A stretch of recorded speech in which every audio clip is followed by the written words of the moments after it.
আক্রমণ নামিয়ে আনে ছাত্রছাত্রীদের গাড়ির চাকা তুলে দিয়ে যে বর্বরচিত আক্রমণ নামিয়ে আনে খুনি বাস্তবসু সহ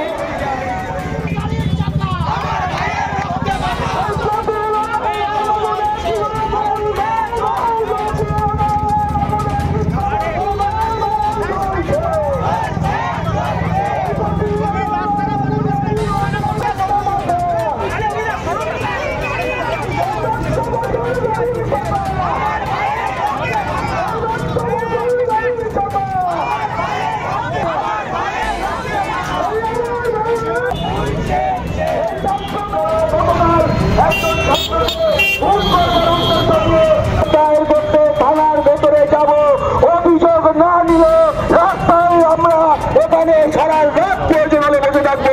অভিযোগ না যে শিক্ষামন্ত্রীর গাড়ির চাকার তলায় পিষে মরছে শিক্ষার্থী একজন।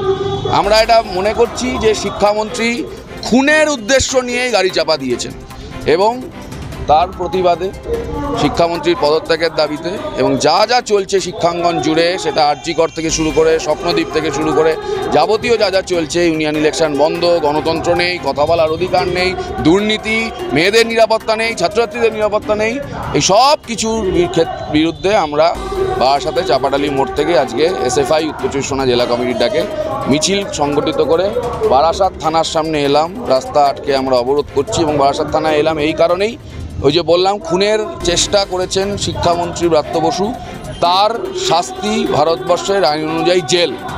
আমরা বারাসাত থানার মাধ্যমে রাজ্যের পুলিশের কাছে তার বিরুদ্ধে অভিযোগ দায়ের করলাম, খুনের চেষ্টার অভিযোগ, এবং তাকে আমরা গ্রেপ্তারির দাবি জানাই।